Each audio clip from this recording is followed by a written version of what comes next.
Bonjour, bonjour, peuple de Dieu. Tika kombo na Yesu pambolama. Na tomo ya lelo pe na poko ya lelo esika nyonso yo zwana. Bien-aimé, toyekoloba de la part de l'Éternel. Oyo atie maloba kati na biso po toyeba kopartage longo na bana na Nzambe. Alléluia. Bien-aimé, tokomi na ntango ya suka. Ya solo kozonga na Yesu Masihi ekomi pene. Tozali komona basali ya ndenge na ndenge. Tokoti na ba réseaux sociaux. Tokuti basali ya ndenge na ndenge. Tokuti koswana ya ndenge na ndenge. Tokuti bitumba ya ndenge na ndenge. Bien-aimé, tozali kotuna. Soki tozali koservir Nzambe ya solo. Tozali kowelela nini? Pote oyo alingi prophétie na ye kokisama. Oyo alingi prophétie na ye kokisama. Bien-aimé, tozoyeba te nani mosali ya Nzambe, nani mosali ya Nzambe te. Alléluia. Mais lelo Nzambe asali biso grâce tosimba bécriture. Po toyeba kososola yango. Bien-aimé dans le Seigneur. Sosola tango nini tozali bien-aimé. Sosola tango nini tokomi bien-aimé. Keba na bajour tozali. Alléluia. Bien-aimé dans le Seigneur, Satan a ayebi ke kozonga na nkolo Yesu se ekoki. Bongo yo mondimi ozolala pourquoi? Balobi bana poto bozonga avant les 15, yo komi paniqué. Bien-aimé, ti lelo na lobongama te. Ata balobi Yesu akoya lobi biso bana Nzambe tobongamaka déjà. Pourquoi yo oza paniqué?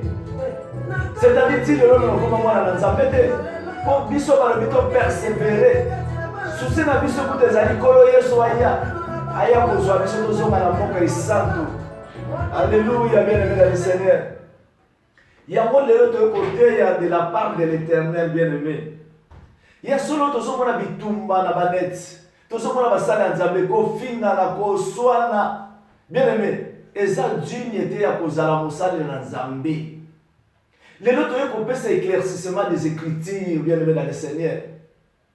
Tout Congolais, nalobi bien tout Congolais, azala na mokili, azala mwana na Nzambe, c'est d'abord mon frère. Tout Congolaise, c'est d'abord c'est ma sœur. Baza bandeko na nga nanu. C'est-à-dire, tozolinga totalisa nini bien-aimé. Tozolinga totalisa prophétie ya Nzambe. Prophétie ya Nzambe soki tozoyeba kososola liloba te, ezomema biso na kufa. Ezomema biso na division. Ezomema biso na koswana. Te yaza mosali ya Nzambe te, yaza mosali ya Satana, yaza mosali ya bien-aimé. Est-ce que totanga ke écriture malamu? Est-ce que tososolaka liloba na Nzambe? Soki moninga te mabe, bien-aimé, benga ye na téléphone solola na ye to pesa écriture. Ekozala malamu. Bien-aimé, mais lelo tozomona na milieu ya biso bana na Nzambe kofinga, koswana, kolakisa bato musapi, komake même bato respect. Bien-aimé, tozaba responsable. Ndeko yozo lakisa musapi ozofinga, aza responsable. Aza na baleki, le musuku bala age koleka yo. Bien-aimé, sokoza serviteur de Dieu. Il faut yeba kotambola na liloba na Nzambe. Na lingi na simba mukanda moko ya. Bien-aimé, parce que tu as cette explication de la parole. Pour te dire que tu as mis dans Nzambe, mais tu as dit que tu as dit. Alléluia. Bien-aimé, Nazali dans le Malachie chapitre 2, verset 7. Nathalie na combat à l'Éternel. Malachie chapitre 2, verset 7. Nathalie na combat à l'Éternel des armées. Car les lèvres du sacrificateur doivent garder la science. Alléluia. Bien-aimé. Balobi bien que car les lèvres du sacrificateur doivent garder la science. Et c'est à sa bouche qu'on demande la loi. Parce qu'il est un envoyé de l'Éternel désarmé. Bien-aimé dans le Seigneur.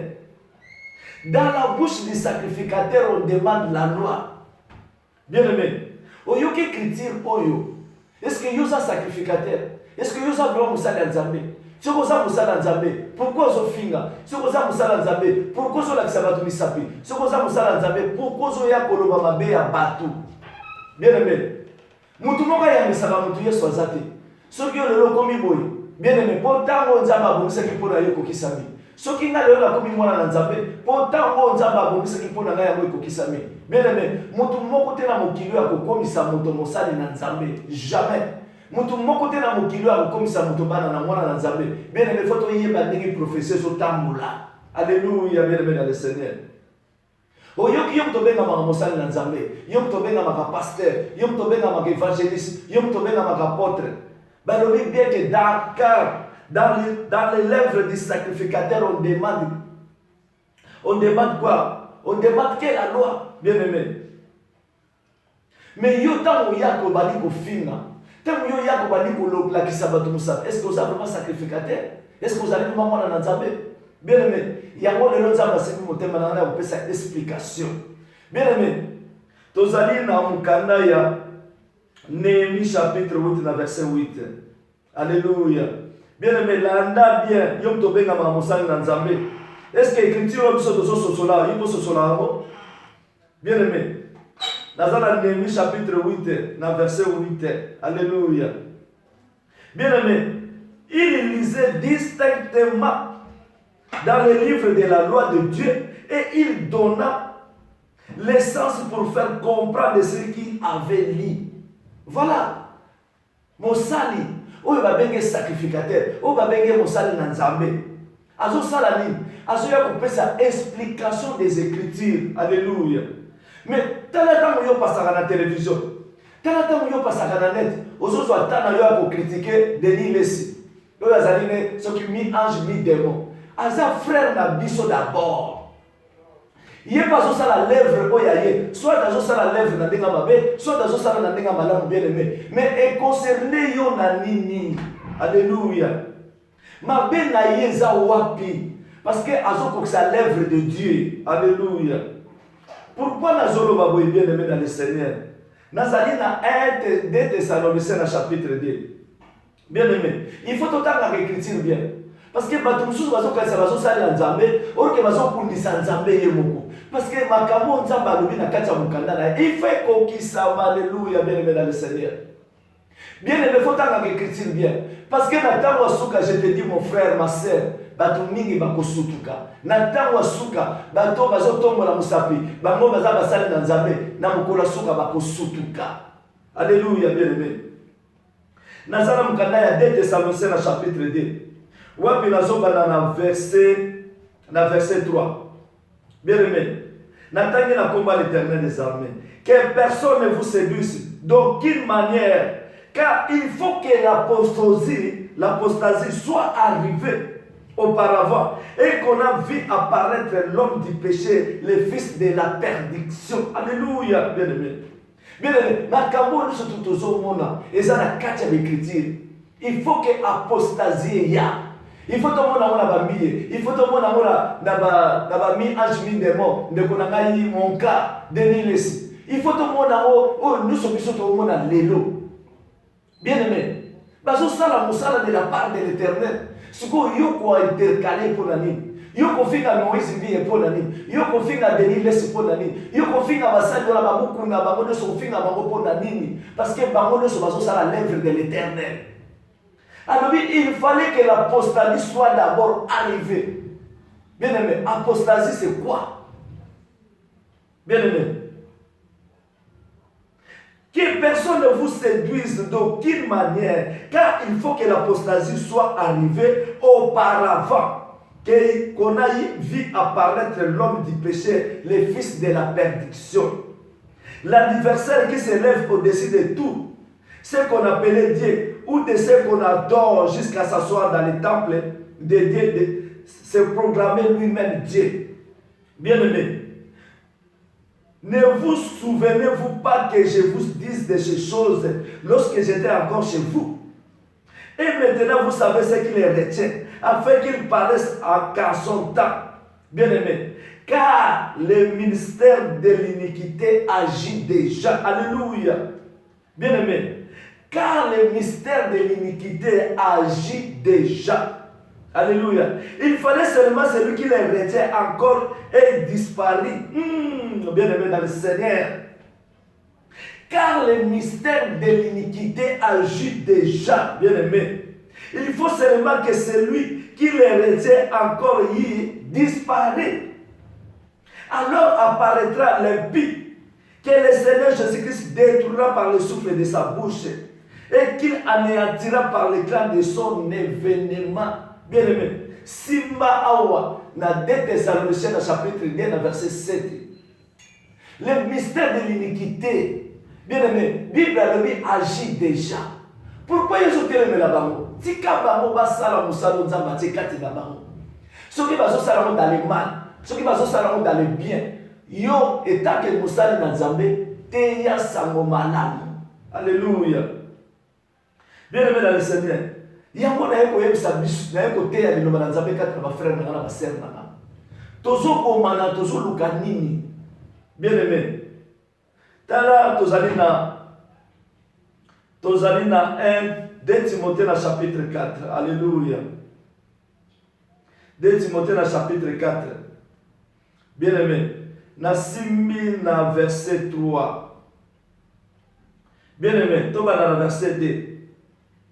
Prêche la parole. Insiste à toute occasion favorable ou non. Reprend, censure, exhorte avec toute douceur et instruisant. Alléluia. Bien-aimé.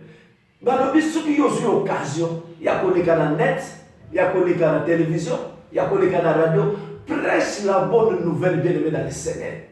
Tika kozwa kombo ya Moïse Mbia, tika kozwa kombo ya Denis Lessi, ofandi na mo fingi na suka na mo, ozali kopesa numéro ya téléphone na yo, batu babenga yo, bazwa prophétie, batu babenga yo, bazwa guérison. Bien-aimé, siko yozo salani. Parce que Jésus-Christ a l'habitude à enseigner. Jésus-Christ a l'habitude de trouver sa révélation. Jésus-Christ a l'habitude de trouver sa prophétie. A l'habitude à enseigner. C'est-à-dire, moi, je suis un enseignant. Je vais couper ça un enseignement. Mais bien, vous avez un combo ya batouana. Oh, vous avez parler à Dieu. Vous avez dit ça là, vous avez un combo là, vous avez fait ça sur la télévision. Et comme il dit, vous avez un bino. Alléluia. Ce n'est pas l'amour que Jésus-Christ nous a laissé. Bien-aimé, prêche la parole, insiste à toute occasion favorable ou non, reprend, censure, exhorte avec toute douceur et en instruisant. Alléluia. Car il viendra un temps, oh bien-aimé, car il viendra un temps, et sa prophétie. Oh, il fait kokisama. Et kokisama na banane, et kokisama na bateau, nzamba bongisi. Pour maya kokisama lobanaye, oh ya lobina kata Bible. Bien aimé, car il viendra un temps où les hommes ne supporteront pas la saine doctrine. Alléluia. Mais ayant la démageant d'entendre des choses agréables, il se donnera une foule de doctrines selon leur propre désir. Détourneront l'oreille de la vérité et se détourneront vers les faibles. Alléluia. Mais toi, sois sombre en toutes choses. Supporte les souffrances. Fais l'œuvre d'un évangéliste. Remplis bien ton ministère. Bien-aimé, Oyoki Maloba Nanzambe, Bible a prophétisé. Ce que Yuzu Motel me la Maloba Bible. Batanga oyo azafo, batanga oyo azafo, batanga oyo azafo, batanga oyo azafo. C'est qui est le vrai? Parce que tant que yozo finga, ozo la sape yo posa na yo fo. Tant que yozo itana yo mobima kufana na kati ya net pona kotonga ka Denis Lessi. Pona kobeta ka lisolo ya Moïse Mbie, pona kobeta ka lisolo ya Michael Karambai, pona kobeta ka lisolo ya na yebite soki ya banani lisusu. Bien-aimé, et le quoi liboso foye bake d'abord baza ba frère na biso. Ce sont des Congolais. Liloba na nzambe se biso bongote. Alléluia bien-aimé. Yango na ye kote ya samongala pona ko yebso ndeko. Otei Moïse Mbia, otei Marc Kalambai, otei Denis Lessi na simana mo pesi numéro ya téléphone na yo, yo yaza na posa prophétie, yo yaza na posa révélation, yo yaza na posa kubika. Est-ce que place yo zali na Kisasa? Bato malade moni bangote na balabala na bino bato bazana ba problème te. Po yo senga ka kopesa ka numéro ya téléphone, ote na poto bato bazana mbongo balokotaka mo. Bien-aimé, la Bible est claire, alobi bato wala bako kende pa ya ba faible. Parce que la Bible dit que mon peuple périt faute de connaissance. Biso toza kopesa connaissance de la parole. C'est-à-dire bako baza na connaissance te bakokota na mulongo oyo bakokokisa prophétie ya Nzambe oyo elobi ke bakopesa bakotalela kaka ba faible. Bien aimé, car il viendra un temps, bien aimé, tant wana mutazotika mwe kokisa c'est le Seigneur, où les hommes ne supporteront pas la seule doctrine, mais ayant la démangeaison d'attendre des choses agréables. Bien aimé, ils se donneraient une foule de doctrines selon leur propre désir. Il y a un autre monde. C'est-à-dire que les gens qui partent dans le cadre de la maloba Nzambe, bazo qui sa prophétie à Nzambe, Nzambe mutatini ba qui sa prophétie na ye. Bien aimé, ils détourneront l'oreille de la vérité et se détourneront vers les faibles. Alléluia. Parce que ceux qui ont la connaissance, ils ont la connaissance. Ceux qui ont la sagesse, ils ont la connaissance. Mais nous avons la bateau, ils sont faibles, ils sont simples, ils ont la connaissance. Ils sont parce que ils ont la connaissance. C'est la parole de la prophétie. Il faut que ça mène la Bible à l'objet en haut. Mais toi, sois sombre. En toutes choses, supporte les souffrances. Fais l'œuvre de l'évangéliste. Remplis bien ton ministère.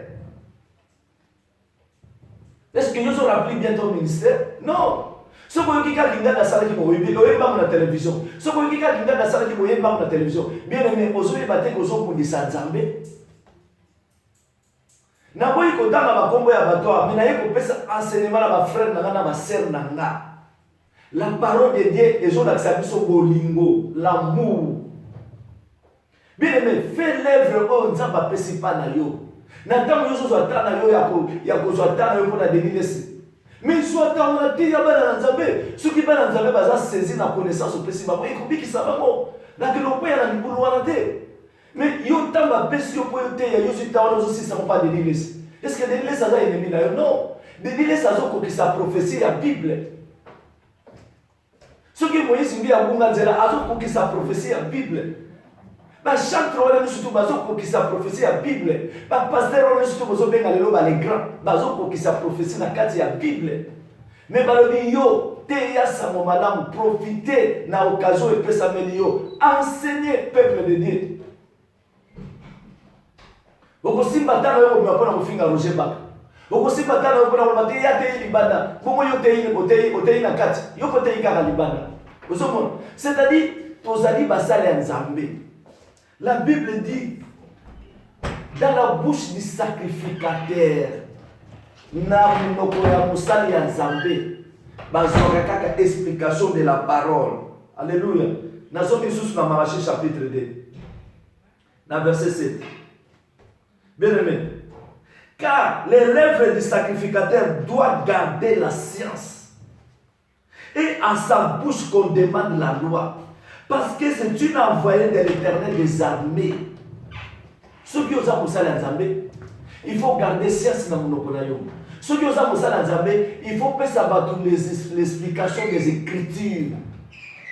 Bien aimé. Bato bamoni ofani la kiti bakasi ba enseignement ba di ko zo kombo ya bato ba di ko te ya na kombo bato. Mais non. C'est-à-dire na yo na bango bozoki no koya na libulu moko. Alléluia. Bien aimé. Jacques alobi na Jacques chapitre 2 verset 24 alobi to koyeba mosali nyoso na nzete na mbuma na yango. C'est-à-dire soki yo benga mwana Nzambe misala na yo te ko la biso ke soki ozali mwana Nzambe. Côté ya sa madame te pour faire des hôtels aux églises aux hôtels ne ko leso za mosala Nzambe ba mbuma na yo misala na yo et komona na ko la bisa ke yo za ya Nzambe te. Siko solo na moni ke misala za ya Nzambe te. Pourquoi na kozwa temps ya ko fande la Congo na na kozwa nini? Alléluia, bien-aimé dans le Seigneur. Le nom na zaka ka kok. Oyo na ye ko ganga. Pona zongisa bana na Nzambe na nzela. Pona zongisa basali na Nzambe na nzela. Bazala oyo bazotambola na mabe, bazala oyo bazotambola na malamu, bazokokisa prophétie de la Bible. Alléluia.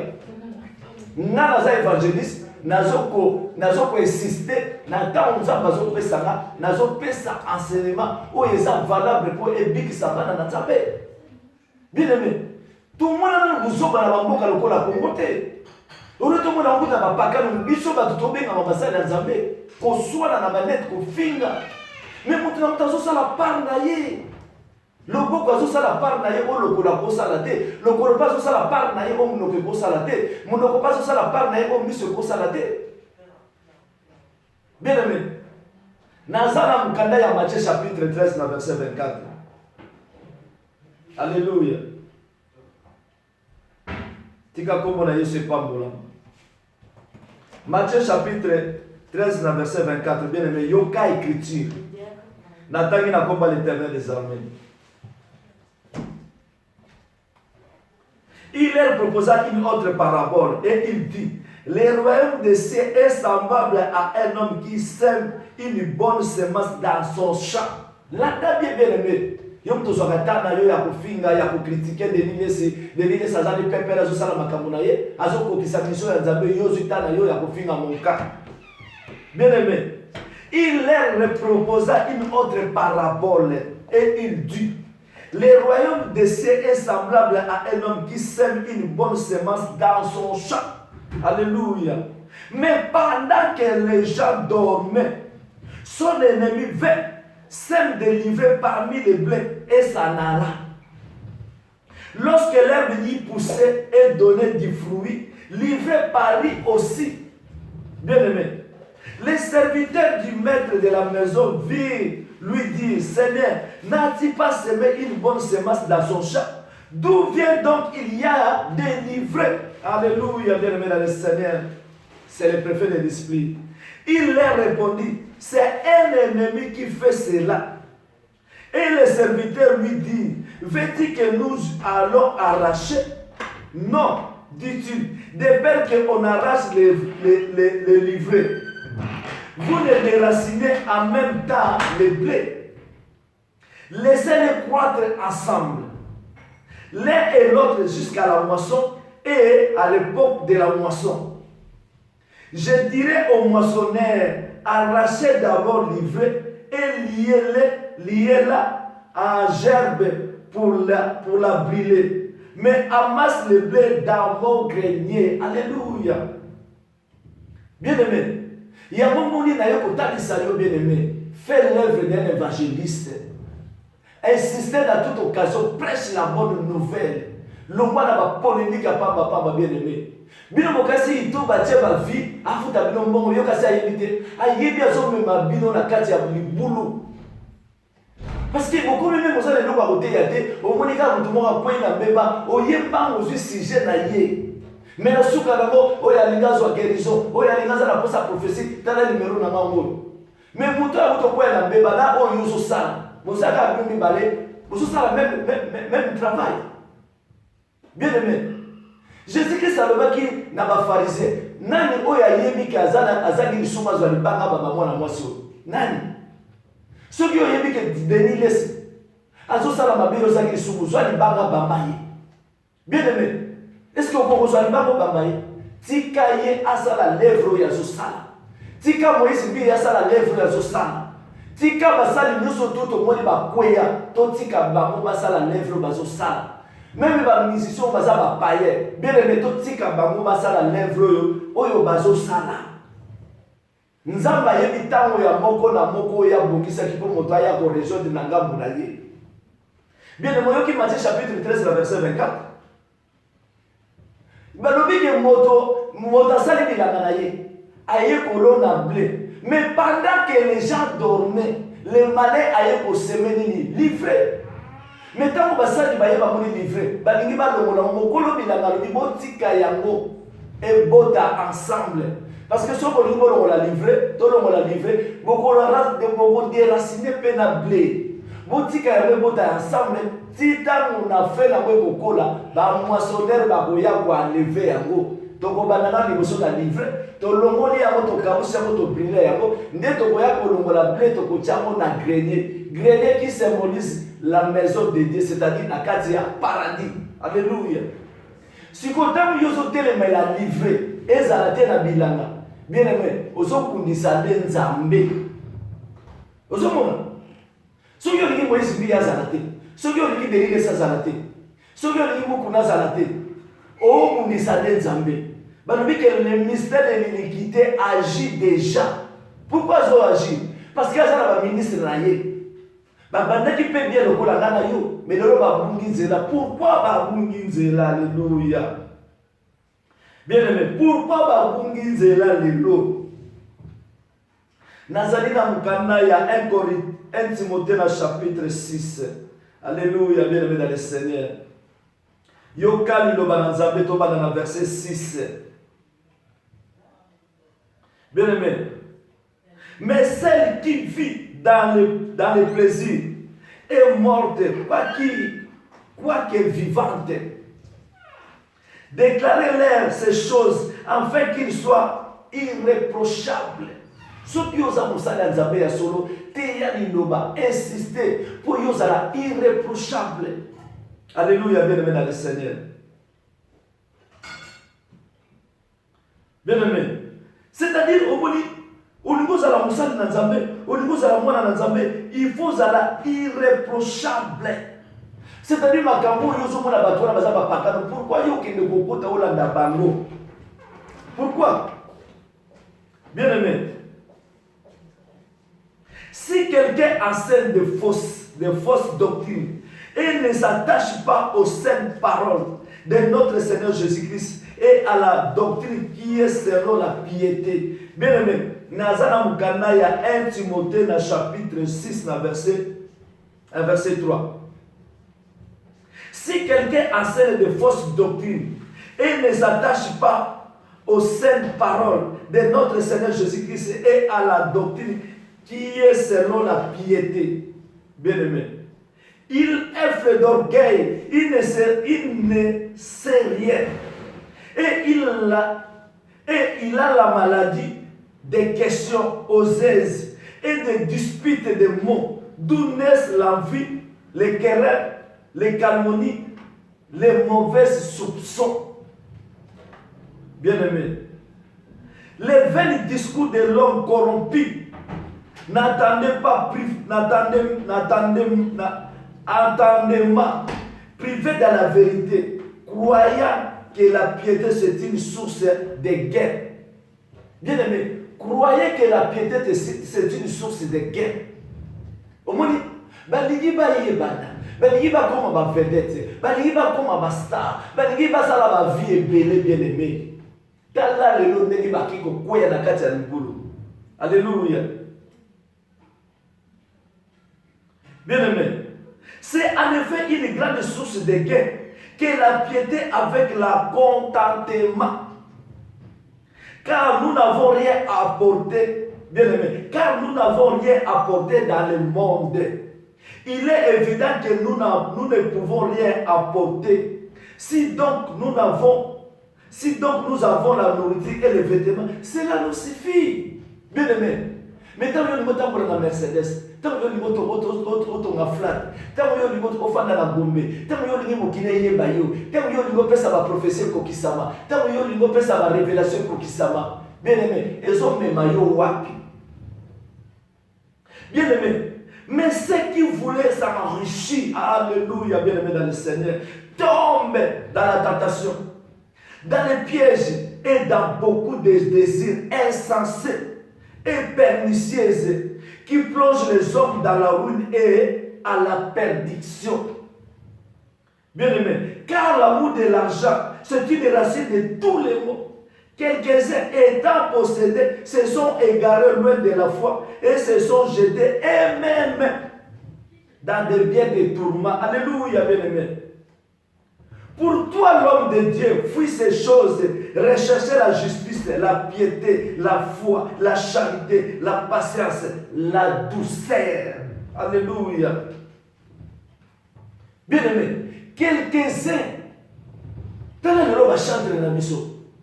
Tant que ça la nzembo, azaka la pensée ni, à cause de ça on est tout bas ma vie, à ozambongo, à comme côté quand nous l'avons. Bien aimé, je vous dis la vérité. Na mukona suka batumi ba ozala surpris.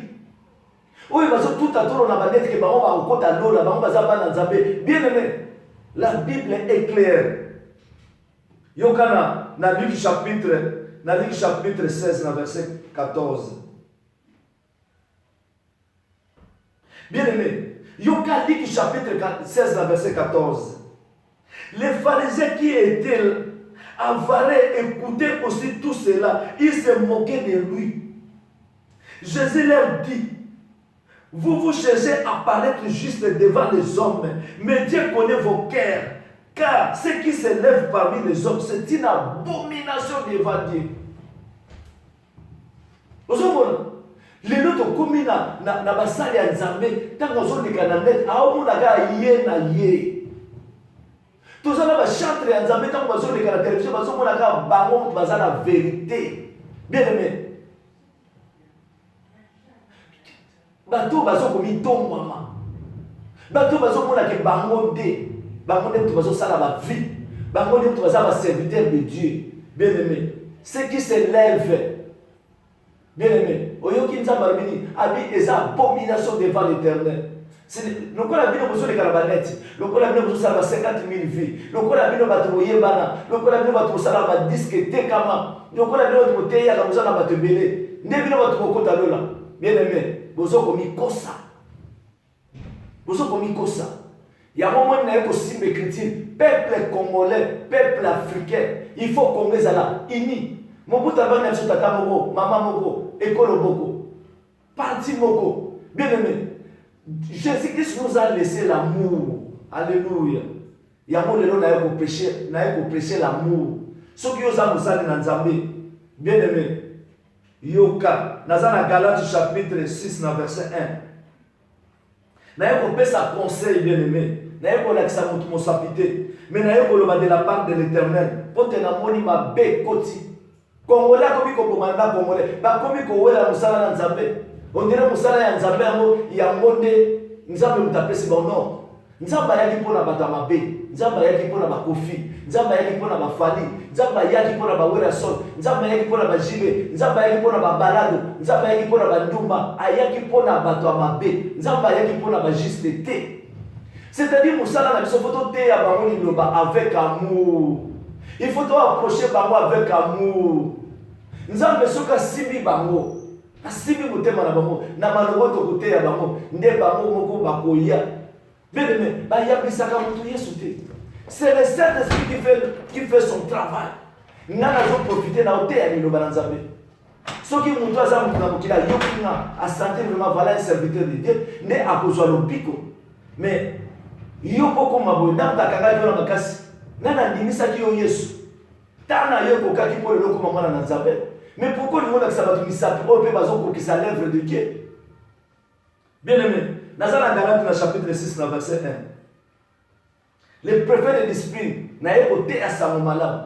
Bien aimé. Nous avons dit que nous livrer la blé ensemble. Ce qu'on quitte dans ces explications, c'est le monde. Blé, c'est les enfants de Dieu. Livrer, c'est les enfants du monde. Nous avons même si on a un bébé, botika ya sala na bébé. Si on a un madame, botika ya sala na madame. Na mokola suka, kama ba moissonneur ba koya. Yende papa mutakufuta mutu na mutu salaire na ye. Yo tende ko. Yo profiter de l'occasion et que ça m'améliore, enseigner la bonne nouvelle. Bien aimé, dans la Galates chapitre 6 verset 1. Frère, si un homme veut être surpris à quelque faute, vous qui êtes spirituels, alléluia, redressez-les avec un esprit de douceur. Prends garde à toi-même de peur que tu ne sois aussi tenté. Alléluia. Portez les fardeaux les uns des autres et vous accomplirez ainsi la loi de Christ. Bien aimé, basala koya za paye, basala koya tikala koya banzambe te. Bien aimé. Bazana mission nzamba pesi bango parce que biso na bango tozana kati ya leshto na kati ya lesha to na bilanga mukolo bilanga lo bibotika bango biso to tika bango basala lèvre o nzamba tikati na bango pour accomplir quoi les écritures. Bien aimé, muke nzamba pesi na lelo tant que préfet de l'esprit il faut bolingo. Bien aimé, yo ka écriture yo mtolebe sa mosala nzambe. Ozokatana yo family Deniles, ozokatana yo family Marie Musam, ozokatana yo family basali mususu bapoyi na mbeba. Yo kana pesa écriture. Nazana 1 Jean chapitre 4. Naso ina zo occasion na yaka kwa enseigner.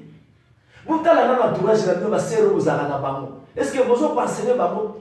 Tala bango surtout bazala mèche. Na l'église na bino, na basi na bino, na ba maman pasteur, na ba ndimi na bino. Bango tout bazala ba mèche, bazala ba plate. Est-ce que botala ya bango te ba plate za lisou?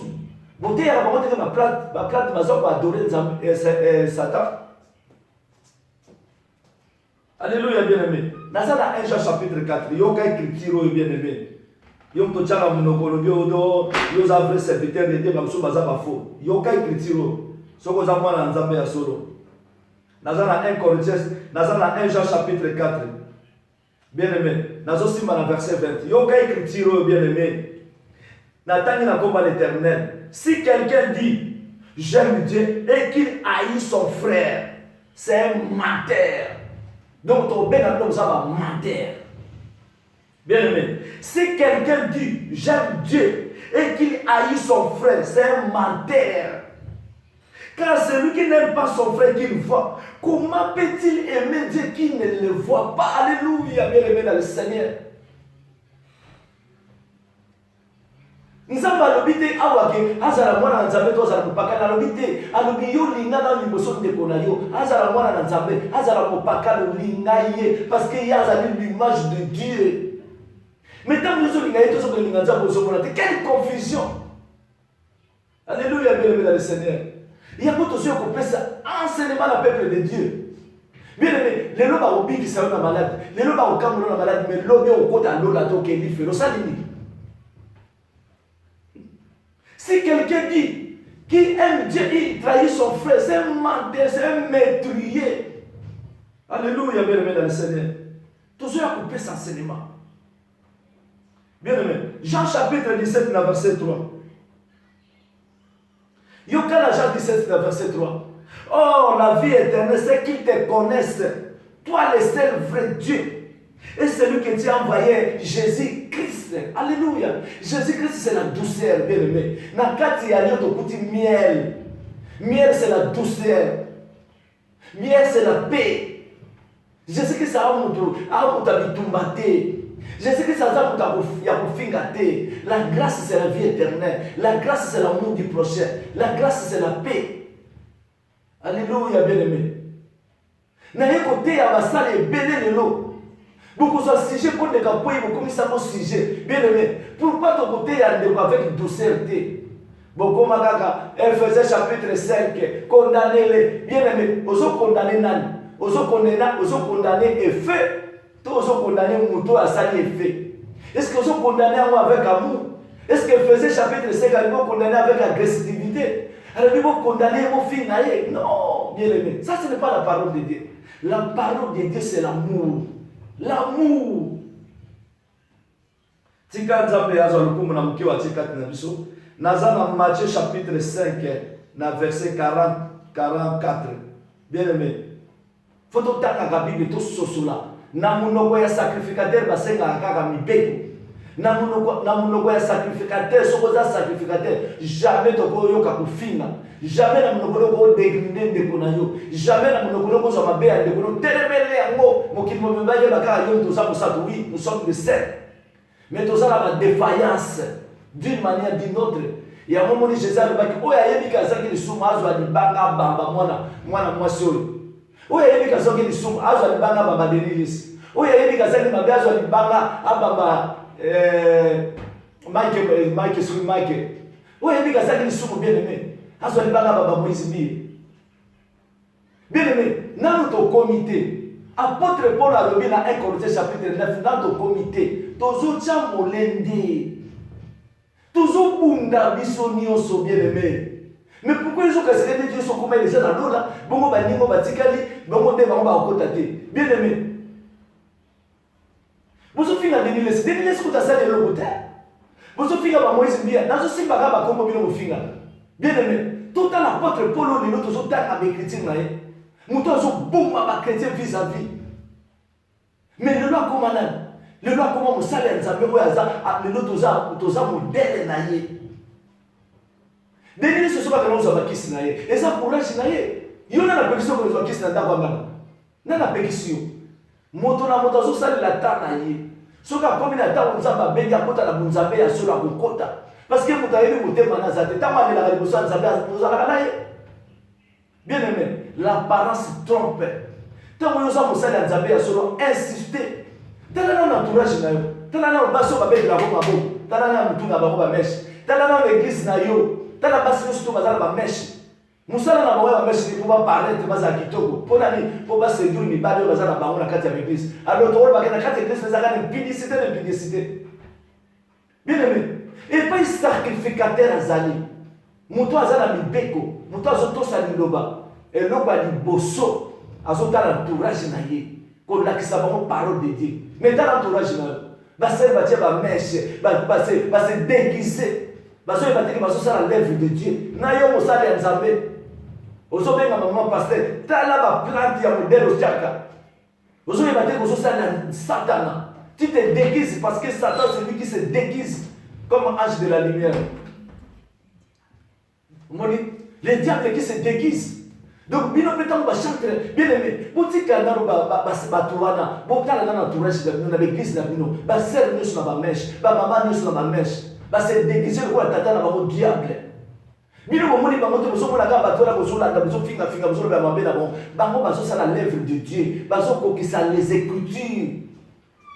Bien aimé. Ce qui Judas a raté. Mutalinga kokisa écriture wana za la kitera. Mais le coup la Judas il faut kokisa écriture. Bien aimé. Balobi ke ba pesa ki mbongo wana ba ke ba boaki yango bazwi mbongo wana ba ke ko sombela ngo bilanga. Oye ba bengi yango lelo bilanga wana bazo kunda lelo ba étranger. C'est grâce à Judas que le conquista écriture wana. Ce qui Judas a quitté. Lelo mo finga Judas. Bien aimé, nazala Matthieu chapitre 5. Yoka yo to benga mama na Nzambe. Yoka yo to bikumisa yo mosali na Nzambe ya solo, bamso baza ba faux. Matthieu chapitre 5 verset 44. N'attendez na combat l'Éternel des armées. Mais moi je vous dis, aimez vos ennemis, bénissez qui vous maudissent, faites de bien à ceux qui vous haïssent, et priez pour ceux qui vous maltraitent et qui vous persécutent. Alléluia. Afin que vous soyez fils de votre Père qui est dans les cieux, car il fait lever son soleil sur les méchants et sur les bons. Et il fait pleuvoir sur les justes et sur les injustes. Si vous aimez ceux qui vous aiment, quelle récompense mérites-vous? Les républicains aussi agissent-ils pas de même? Et si vous saluez seulement vos frères, que faites-vous d'extraordinaire? Les païens aussi agissent-ils pas de même? Soyez donc parfaits comme votre Père Céleste est parfait. Bien aimé, pour être parfait, il faut l'ingaba pakano. Ce qui va aussi à la main, qui est la douceur, teya bango. Ce qui est occasion de téléphone, il y a qu'un net, autant comme on a bango, teya bango. Tant que vous avez fait, les gars qui t'ont comprendre que vous avez à cause de la douceur. Au moins, que tu as des connexions dans les Nzambe. Alors, ceux qui bino bolinganaga, bino la bino frère na sœur, mais va pas aimer balinganaga bango na bango. Et là, on est ça extraordinaire. Et nous côté. Bien aimé. Toujours tant écriture ma bé. Toujours simple écriture ma bé. Toujours sosola ni no bananzabe ma bé. Dans la bouche du sacrificateur, on demande rien que la loi. L'explication de la parole. Alléluia. Que le nom de Jésus-Christ soit béni. Bien aimé, dans la entourage, ma sœur, ma frère, ma kanisa suki, ma frère, ma tombola matoi. Au côté, on a les choses de ma Christ et sol. Ma sœur, ma yembe la Nzambe. Na ba yembe la Nzambe, ma surtout ma komika na YouTube, ma komika ma vie. Bien aimé, na mukola suka na zoe sabino, boko sutuka. Nzamba tindinga na ya kopesa enseignement pour le peuple de Dieu bazwa lobiko na mukolo ya suka na boy kotanga bakombo ya bato na tangi kombo ya Deniles na tangi kombo ya ba oyo bino bozo sasa oyo bino bozo finga yango na tangi bakombo na bango bien aimé dans le Seigneur tika kolo Yesu Masia oyo azakati na biso asala biso grâce to comprendre les écritures moboto alobaki tata moko mama moko tozo komana nini bilakeza ya biso te bilakeza ya kolona ngo alobi livré et tibotika ya mona blé bota ensemble na mukola suka yende muto aya kolongola boso livré batia bango na moto bongo na simanda ya kolongola blé Bien aimé, ce que vous allez blessé, de l'Obanzambe, et je suis à Katinayo, il y a solo Boningwanzambe à la Katinayo. Il y a solo, tika grâce à Kolo et Sumasé Kababiso. Ce qui est aussi Bolu, aux a la Katia Badula, aux a la Katia Boloma à Bato Bazingolu. N'a pas la Katia Boloma à Bato Bazingolu. Mais Boli pour ça, Simina, Naye le côté à Bino, Naye pour le côté à peuple de Dieu, bien aimé pour la révélation, bien aimé pour la prophétie. Mais dès ya le babo et à votre place à vos parce que la Bible dit, ceux qui te connaissent, toi les vrais dieux. Mon peuple périt faute d'amour, fait de manque de connaissance. Mais ceux qui ont connaissance, il y a comme la vie éternelle. Vous voyez, vous voyez, qui m'a dit. Que le nom de Jésus soit béni. Qui m'a dit que capable de battre la dissous. Bon, il me faut la carte de la dissous. Parce que on dit malheur, il faut la œuvre. Mais tant qu'on a la œuvre, nous devons la sacrifier dans la zabété. Nous sommes là dans le communauté. Botika bango basala o bazosala tango la pota ko yokoka nzamba kobenga bango automatique nga benga liyo nanga lelo to koma bana nzambe sika nzamba zwa lukumu. Alléluia. Tokutani prochainement au nom de Jésus-Christ. Alléluia. Que Dieu nous bénisse. Et à solo maloba et ça qui n'a pas de mabuta bana nzambe na yeko na samusabe pa ya motote mais na yeko te ya musobo na somo na isaki esika ya basali na nzambe bene bana poto bazaka bilanga na binote. Côté à sa madame, on va nous changer notre madame Congo. On changer par mon âme. Tout le monde a mis ça là la bino. Donc aussi ma voyant la photo. Pour biso pas la photo côté à sa madame. Mais dollar, euro et même bino na kufa. Bon pour ici la foi Nicolas pour la bambongo. Ya ba la photo. Nicolas pour la YouTube. Petit que les journalistes passent la musala na bango. Donc côté sa madame va suivre vie pour ça musala na va vivre l'amour. Mais le lobe église c'est tout ba vie. Le lobe abasali ne sanza ba comme na YouTube ba comme na ba vie. Ya momo les hommes ba biso na kufa. Bona mbongo, alléluia. Tika Yesu azalukumu. Maloba o zer, maloba o frère, ete ya yo, ete ya benga. Toza makati na bongo poto tombola kombo na Yesu. Kongo ezala bongo poto toyeba kolonga na kombo na Yesu Masia. Que le nom de Jésus-Christ soit béni. Que vous allez prochainement au nom de Jésus-Christ. Amen. Alléluia. Alléluia. La personne motte, la bala ya lumière de Christ. Nous avons fait appel pour la mabota na biso. La personne motte la basali no sa nzambe. La personne motte no la bala ya livré. Vraiment bala lumière de Christ doit la musala musala. Ya côté ya basali mingi ba mingi baza basala nzambe na ba yebi nzambe te. Dieu c'est l'amour. Nzamba pona kate alika kitaka moi na yekola ba pakalo pona bana na ye. Akitaka mvula pona ba pakalo pona bana na ye. Ache bilanga na ye mokili. Na ba pakalo na bana na ye, ba tout biso tout se réjouir ensemble dans l'amour de Dieu. Nzamba pa mola biso, bana lumière de Christ, Nzamba ya pa mola biso, papa Thierry, maman Solange, maman Blaise. Oh la personne maman Solange qui a d'abord mbote Nzamba ya pa mola yo. Ya solo Sœur Maggie, la Lyonnaise Nzamba pa mola bino. Nous sommes tous ensemble par l'amour de Dieu. Nous vous allons prochainement. Bana lumière de Christ, Nzamba pa mola biso. Alléluia. Maman Solange, merci. Donc, vous allez prochainement au nom de Jésus-Christ. Maintenant, la lumière de Christ, je vous aime abondamment. Ciao.